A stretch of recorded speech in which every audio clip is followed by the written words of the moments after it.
Alizeh talk کے معزز سامعین کو علیزہ کمل کا سلام۔ دوستوں، امید کرتی ہوں آپ سب خیریت سے ہوں گے، جہاں رہیں خوش رہیں۔ بڑھتے ہیں کہانی کی جانب، شروع کرتے ہیں آج کی کہانی۔ میرا نام جواد خان ہے، میں جرمنی میں مقیم ہوں۔ میں پیشے کے لحاظ سے الیکٹریکل انجینئر ہوں۔ کل میرے پڑوسی کی اچانک طبیعت بگڑ گئی تو مجھے اس کے ساتھ ہائیڈلبرگ یونیورسٹی ہسپتال جانا پڑ گیا۔ وہاں اس کا کوئی قریبی عزیز ڈاکٹر تھا، یا پھر شاید وہ ان کا فیملی ڈاکٹر تھا۔ بہرحال میں اس کے ساتھ وہاں پہنچ گیا۔ ہمارے وہاں پہنچنے سے پہلے وہ ڈاکٹر ہمارا منتظر تھا۔ جاتے ہی اس نے میرے پڑوسی کے کچھ ٹیسٹ کروائے، اس کی تکلیف کو کم کرنے کے لیے کچھ ایمرجنسی ادویات استعمال کیں اور اسے ہسپتال میں داخل کر لیا۔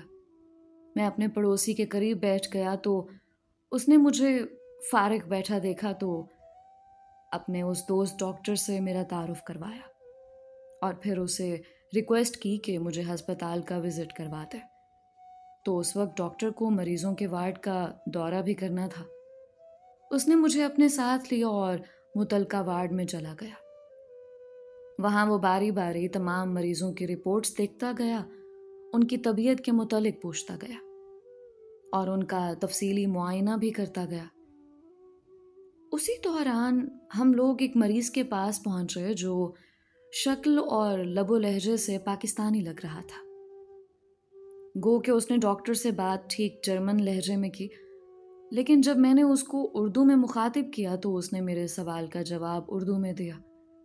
اس کی ریڑھ کی ہڈی میں کوئی مسئلہ بن گیا تھا، مگر حیرت انگیز طور پر باقی تمام مریضوں کے ساتھ ان کا کوئی نہ کوئی خیال رکھنے والا موجود تھا، سوائے 3 مریضوں کے، جن میں سے ایک وہ پاکستانی بھی تھا۔ میں نے سب سے پہلے ڈاکٹر سے اس کی بیماری کے متعلق پوچھا تو ڈاکٹر نے مجھے تفصیل سے اس کی بیماری کا بتایا۔ وہ کہیں سے گرا تھا، گرنے کی وجہ سے اس کی ریڑھ کی ہڈی میں موجود کوئی وین یعنی کہ کوئی نالی کٹ گئی تھی، خراب ہو گئی تھی، جس کی وجہ سے اس کا نچلا دھڑ بیکار ہو گیا تھا اور اب وہ چلنے پھرنے کے قابل نہیں رہا تھا۔ اب جب تک اسے جینا تھا بستر پر ہی جینا تھا۔ مگر ساتھ ہی ڈاکٹر نے انکشاف کیا کہ اس آدمی کی فیملی کا کوئی ممبر اسے ملنے نہیں آتا، بلکہ یہاں کا ایک فلاحی ادارہ یعنی اولڈ ہوم یا لاوارث لوگوں کا ایک ادارہ اس کا علاج کروا رہا ہے اور اس کے علاج پر آنے والے اخراجات کو برداشت کر رہا ہے۔ اس کے علاج کے لیے ہمیں کچھ مخصوص انجیکشن امریکہ سے برآمد کرنے پڑتے ہیں۔ انجیکشن سے صرف اس کی تکلیف کو کم کیا جا سکتا ہے، اس کو صحت یاب نہیں کیا جا سکتا، اور ان انجیکشن پر آنے والے اخراجات وہ فلاحی ادارہ برداشت کرتا ہے، جس کے ریفرنس سے یہ مریض یہاں داخل ہے۔ ڈاکٹر کی بات سن کر مجھے حیرت کا جھٹکا لگا۔ پہلی تو بات یہ ہے کہ کسی مسلمان شخص کا ایسے ادارے میں چلے جانا اس کی سب سے بڑی نااہلی کو ظاہر کرتا ہے کہ اس نے اپنی اولاد کی تربیت ٹھیک طرح نہیں کی، اور پھر اتنی تکلیف میں اس کی اولاد اس کی خدمت ہی نہیں کر رہے، بلکہ اسے قطع تعلق کر لینا بھی اس کے زوال کو ظاہر کرتا ہے۔ اور سب سے بڑھ کر انسان کا اتنی تکلیف میں ہو کر بھی اللہ تعالیٰ سے رجوع نہ کرنا یہ ظاہر کرتا ہے کہ وہ انسان کسی بہت بڑی خطا کا مرتکب ہے، وہ آج بھی غافل ہے۔ خیر، ان سارے سوالوں کو ذہن میں لیے ہوئے میں نے ڈاکٹر سے کچھ دیر اس مریض کے ساتھ بتانے کی اجازت چاہی۔ ڈاکٹر نے مجھے اجازت دے دی اور عملے کو خاص طور پر ریکویسٹ کر دی کہ یہ میرے دوست ہیں، مہمان ہیں، ان کو تھوڑی دیر اس مریض کے ساتھ وقت بتانے دیا جائے اور انہیں پریشان نہ کیا جائے۔ ڈاکٹر سے اجازت ملنے کے بعد میں اس مریض کو جا کر ملا اور اسے پوچھا کہ تم اس حالات میں کیسے پہنچے؟ تو اس نے جواب میں اپنی رودات سنائے۔ اب میں آپ کو اسی کی کہانی اسی کی زبانی سناتا ہوں۔ میرا نام بہرام خان ہے۔ میں نے یہاں آ کر اپنی تعلیم مکمل کی، پھر ایک بہترین کمپنی میں ملازمت حاصل کر لی۔ جب میں مکمل طور پر سیٹ ہو گیا تو میں نے شادی کر لی۔ مجھے ایک کے بعد ایک کامیابی ملتی گئی۔ میرا بیک گراؤنڈ بھی مضبوط تھا۔ میرے والد صاحب علاقے بھر کے سب سے معزز اور معتبر شخص تھے، گو کہ وہ عادات اور حرکات سے معزز اور معتبر نہیں تھے، لیکن ان کی دھن دولت نے ان کو یہ رتبہ بخش رکھا تھا۔ ان کے اسی اثر و رسوخ کا میں بھی ناجائز استعمال کرتا رہتا تھا، گو کہ میرے غلط اعمال کی خبر میرے والد صاحب کو ملتی رہتی تھی، مگر انہوں نے کبھی مجھے نہیں روکا ٹوکا۔ یہاں تک کہ ایک بار ایک مجبور لڑکی میرے پاس آئی۔ اس نے مجھے بتایا کہ اس کی ماں شدید بیمار ہے اور اسے ہسپتال لے کر جانا ہے، مگر اس کے پاس پیسے نہیں ہیں، اور اس نے مجھ سے مدد طلب کی۔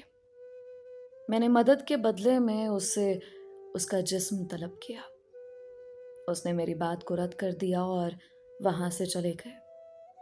وہ شام کو پھر میرے پاس آئی اور آ کر مجھے کہا کہ وہ میری خواہش پوری کرنے پر راضی ہے، مگر اس نے اپنی ایک شرط رکھی کہ پہلے میں اس کو پیسے دوں گا، وہ اپنی والدہ کو لے کر ہسپتال جائے گی، اس کو وہاں داخل کروا کر آ جائے گی اور پھر آ کر میری خواہش پوری کرے گی۔ میری خواہش پوری کر کے دوبارہ اپنی والدہ کے پاس ہسپتال چلی جائے گی۔ میں نے اس کی یہ شرط ماننے سے انکار کر دیا، کیونکہ مجھے یہ یقین ہو گیا تھا کہ جو لڑکی اب دوبارہ لوٹ کر میرے پاس آ گئی ہے، اس کے پاس اس وقت میرے سوا اور کوئی سہارا نہیں ہے۔ میں نے اس سے کہا کہ میں پہلے اپنی خواہش پوری کروں گا، تمہارا جسم نوچوں گا، اس کے بعد تمہیں پیسے دوں گا۔ اس کے پاس میری بات ماننے کے سوا کوئی چارہ نہیں تھا۔ اس نے میری بات مان لی۔ میں اسے اپنی ایک حویلی میں لے گیا۔ وہاں جا کر نشے میں دھت ہو کر میں نے اس کی عزت پامال کی اور اس کو ساری رات وہیں رکھا۔ وہ میری منتیں کرتی رہی کہ مجھے پیسے دے دو، میری ماں مر رہی ہے، میری ماں مر جائے گی، میرے گھر میں کوئی شخص موجود نہیں ہے جو اس کے منہ میں پانی ڈال دے۔ وہ میرے سامنے ہاتھ جوڑتی رہی، مگر میں نے اس کو زبردستی اپنے پاس قید رکھا، یہاں تک کہ صبح ہو گئے۔ صبح جب میرا نشہ اتر گیا تو تب لڑکی وہاں ادھمری حالت میں بے ہوش پڑی تھی۔ میں نے اس کو اسی حال میں چھوڑا اور فریش ہو کر اپنے ڈیرے پر پہنچ گیا۔ ڈیرے پر پہنچ کر میں نے اپنے خاص ملازم کو بتایا کہ اس طرح فلاں حویلی میں ایک لڑکی موجود ہے، تم وہاں پہنچ جاؤ اور اس کی خبر رکھنا۔ میرا ملازم وہاں پہنچ گیا اور جا کر اس نے بھی اس نیم مردہ لڑکی پر اپنی ہوس مٹائی۔ خیر، جب لڑکی کے کچھ حواس بحال ہوئے اور اسے سمجھ آئی کہ وہ اس وقت کہاں ہے اور اس کے ساتھ کیا ہو چکا ہے، اور پھر اسے یاد آیا کہ اس نے اپنی عزت کا سودا کیوں کیا، تو اس نے میرے ملازم سے میرے متعلق پوچھا۔ میرے ملازم نے بتایا کہ وہ یہاں سے جا چکے ہیں۔ لڑکی نے میرے پیچھے یہاں آنا چاہا تو ملازم نے اس کو منع کیا، مگر جب لڑکی باز نہ آئی تو ملازم نے لڑکی سے کہا کہ تم یہاں انتظار کرو، میں ان کو بلا کر لاتا ہوں۔ ملازم میرے پاس آیا اور مجھے بلا کر لے گیا۔ جب میں لڑکی کے پاس پہنچا تو اس نے ایک بار پھر مجھ سے رقم کا مطالبہ کیا اور کہا کہ اب تم اپنی شرط پوری کر چکے ہو، اب تو مجھے پیسے دے دو۔ میں نے لڑکی کو یہ کہتے ہوئے پیسے دینے سے انکار کر دیا کہ مجھے تمہارے جسم سے وہ سرور حاصل نہیں ہوا جس کی مجھے امید تھی، اس لیے تم پیسوں کی حقدار نہیں ہو۔ وہ لڑکی روتی ہوئی بد دعائیں دیتی ہوئی وہاں سے چلی گئی، مگر جب وہ گھر پہنچی تو تب تک اس کی ماں مر چکی تھی۔ اس لڑکی نے بھی اپنی ماں کے ساتھ ہی خودکشی کر لی۔ معاملہ یہیں ٹھپ ہو گیا، یعنی قانونی کارروائی تک نہیں پہنچا اور علاقے میں یہ بات پھیل گئی۔ یقیناً میرے ملازم نے اپنے دوست سے کی ہوگی اور اس نے اپنے کسی اور دوست سے کی ہوگی، اور یوں یہ بات علاقے میں نکل گئی۔ خیر، ہمارے روب و دبدبے کی وجہ سے کسی کی جرت نہیں تھی کہ وہ ہمارے سامنے کوئی بات کرے، اور پیٹھ پیچھے تو لوگ بادشاہوں کی بھی باتیں کرتے رہتے۔ وہ وقت گزر گیا، میں اس بات کو بھول گیا۔ پھر میں یہاں گیا یہاں آ کر میں سیٹ ہو گیا، میں نے ڈھیر سارا پیسہ کمایا اور اس پیسے سے بہت عیاشی کی۔ پھر ایک دن اچانک میرے ساتھ ایک حادثہ پیش آیا اور اس حادثے کی وجہ سے میرا جسم ناکارہ ہو گیا، بلکہ لڑکنے سے بھی معذور ہو گیا۔ میرے لیے حرکت تک کرنا مشکل ہو گیا۔ جب میرے بیوی بچوں نے مجھے اپنے لیے بوجھ سمجھا تو مجھے ایک فلاحی ادارے کے سپرد کر دیا۔ اس فلاحی ادارے نے میری آل اولاد اور بیوی سے زیادہ میری خدمت کی، میرا خیال رکھا، میرا علاج معالجہ کروایا، لیکن پچھلے کچھ عرصے سے مجھے میرا ماضی یاد آتا ہے۔ مجھے میرے ماضی کے سارے گناہ یاد آتے ہیں۔ پھر مجھے لگتا ہے کہ مجھے ہر بات کی معافی مل سکتی ہے، مگر اس بات کی معافی نہیں مل سکتی کہ میں نے ایک لڑکی کی عزت صرف اس لیے پامال کی تھی کہ وہ اللہ تعالیٰ کی راہ میں مجھ سے مدد مانگنے آئی تھی، اور میں نے اس کی عزت پامال کرنے کے باوجود اس کی مدد نہیں کی تھی۔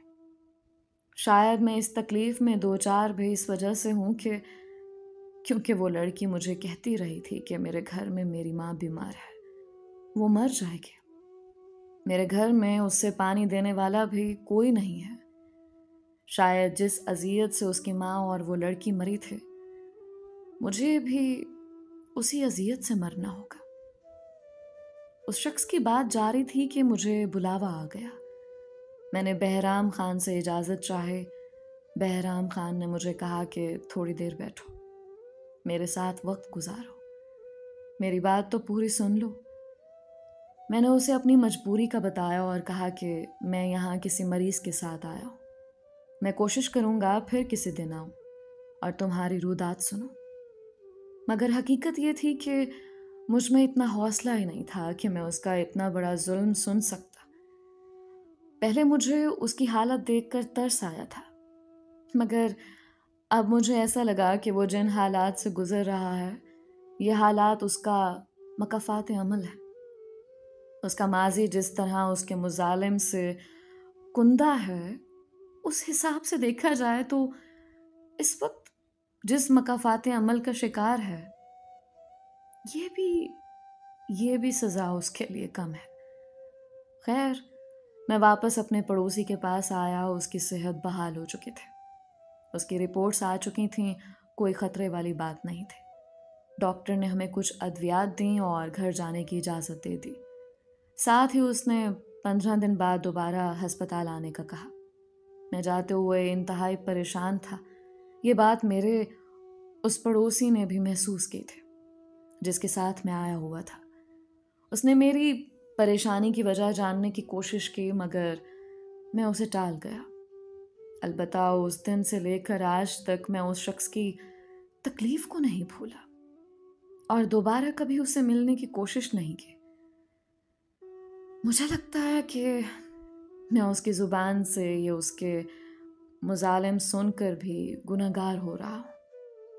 میں اس کہانی میں آپ لوگوں کو یہ بتانا چاہتا ہوں کہ اگر آپ لوگ کسی کی مجبوری کا ناجائز فائدہ اٹھاتے ہو، خاص کر کسی خاتون کو مجبور کر کے اس کی عزت پامال کر دیتے ہو، تو یہ مت بھولنا کہ اوپر اللہ تعالیٰ کی ذات موجود ہے جسے آپ لوگ کسی بھی صورت میں بچ نہیں سکتے۔